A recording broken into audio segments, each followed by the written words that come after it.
Monroe que no terminó. La doctrina Monroe, a pesar de que muchos piensan que está superada, no está superada. América para los norteamericanos. Y esto es, creo que ahí influyó el proceso. Va a poner en palabras lo que yo quería. A ver, bro. No, simplemente una reflexión acerca de lo que están hablando. A lo mejor también, cuando uno va a la época prehispánica, las colonizaciones de cada una de las regiones de América, digamos, lo que fue Sudamérica, que fue colonizada por España, ellos nunca quisieron radicarse en el territorio, a diferencia de los migrantes que fueron a Estados Unidos, que tenían un proyecto en el territorio en Estados Unidos. Se escapaban de Inglaterra. Y sabían que su futuro era en el territorio, no como en España, que estamos hablando de frases, hacer la América, era hacer la América y volver, nunca pensaban en un proyecto a futuro. Creo que también ahí podemos bucear un poco. Sí. ¿Vos? No, creo que la clave pasa por lo que dijo acá el compañero. ¿Lo escucha? Nosotros conquistamos la Patagonia y la dejamos libre. El desierto, decíamos la campaña del desierto. No olvidemos, comparando con Estados Unidos, que también es la campaña del desierto. California era desierto, ¿eh? Cuando hicieron el tema del oeste, que todo el que tomara las tierras, California era un desierto, no es que era un vergel.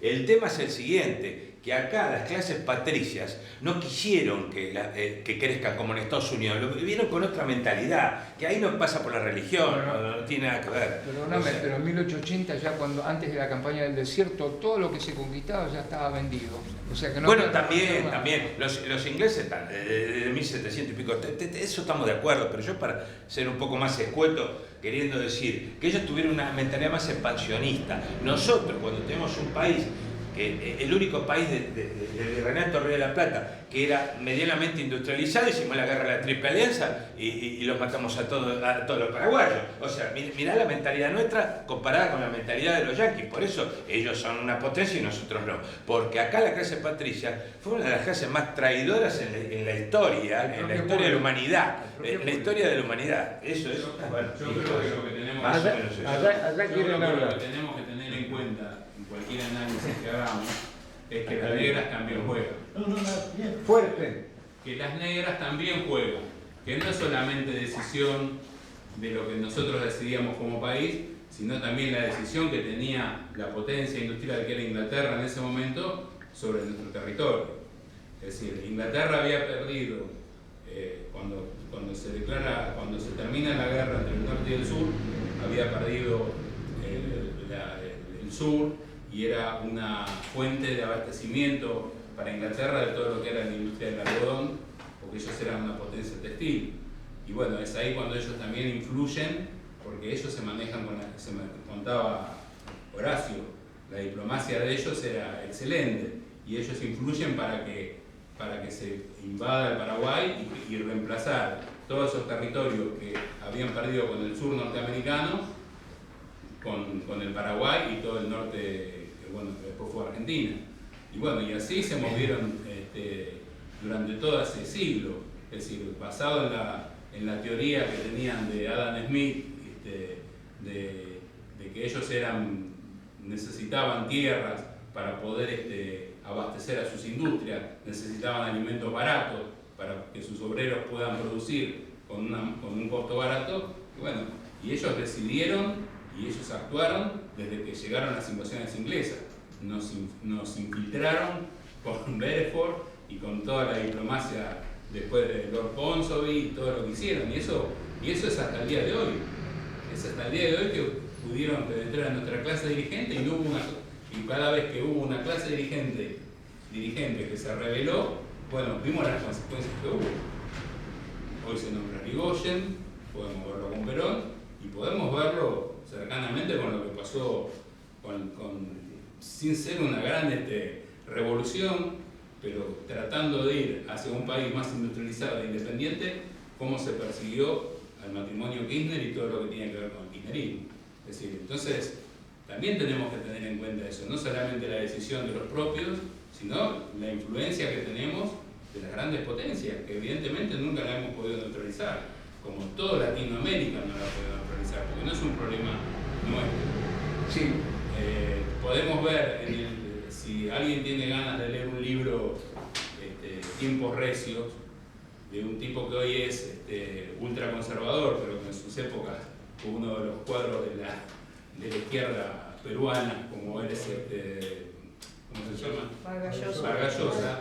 En Tiempos Recios muestran claramente cómo un país como Guatemala, cuando sube un presidente como Arbenz, que trata de repartir la tierra, trata de hacer una sociedad más equitativa, cómo empiezan a influir Estados Unidos a través de la Unión Free, que viene a ser como una empresa de litio ahora, en ese momento era el interés que tenía, cómo empieza a influir para derrocarlo, cómo empieza a influir para comprar generales y para decir, es decir, es una historia que atraviesa toda Latinoamérica. Y Argentina, por más que nos creamos que somos muy distintos, en cierta forma somos distintos, pero no tan distintos.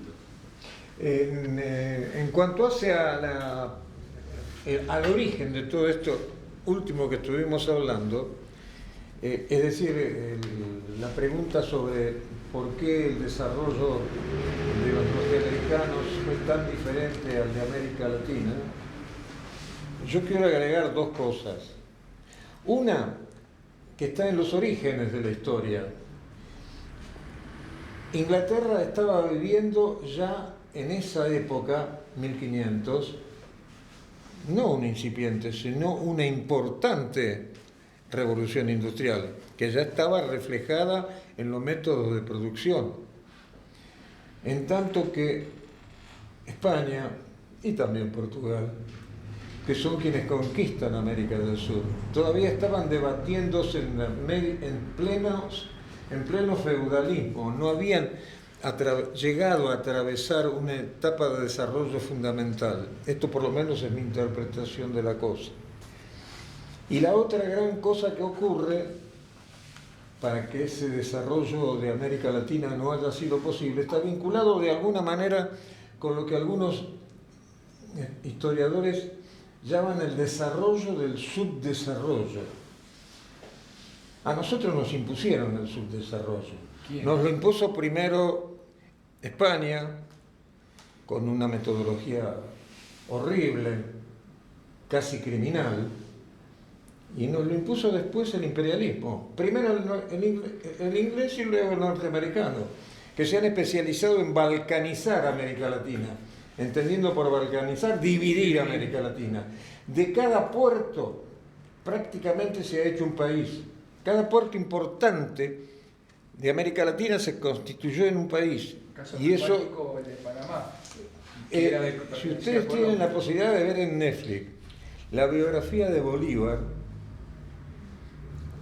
parece mentira que les haga esta referencia, ahí está muy bien planteada la historia de Bolívar y de cómo pudo decir a él sobre los últimos días de su vida que había arado en el mar. ¿Por qué aró en el mar?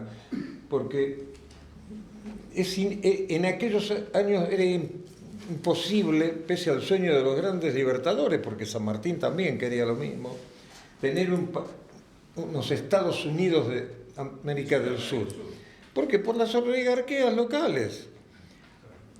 Andá a decirle a Rivadavia que se asocie con el resto de América Latina.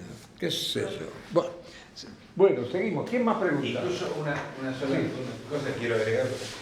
Uruguay justamente fue creado para eso, porque en ese momento todas las riquezas venían Amazonas, Río Paraná y demás. Entonces no querían que un solo país, que en este momento éramos nosotros, tuviera las dos márgenes. Entonces, entre los ingleses, sus socios los portugueses, sus socios pobres, que fueron toda la vida socios pobres, incluso con el tema del tráfico de negros y demás, que mandaron, bueno, los más chiquitos acá, los guatuchos y los más grandes para Estados Unidos,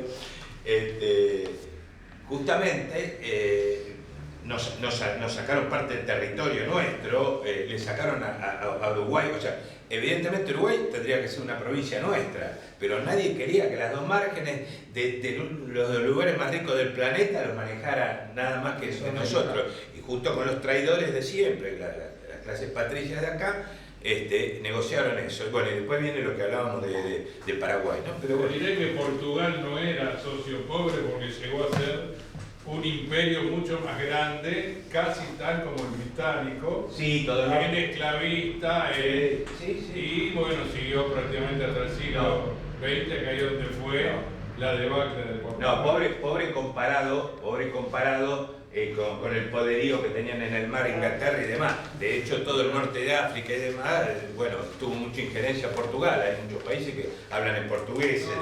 Eso sí. Pero antes de que Inglaterra fuera lo que fue, De Portugal. fue antes Portugal y España. No te olvidas Sí, de que sí, eran Portugal tiene potencias la navales mayor muy importantes. cantidad de palacios Pero por nunca metro fue más cuadrado. importante que Inglaterra. Nunca. No trascendió, pero Pero fue bueno, un imperio hay importante. como etapa, hay una etapa en la cual España y Portugal son realmente los imperios de la época.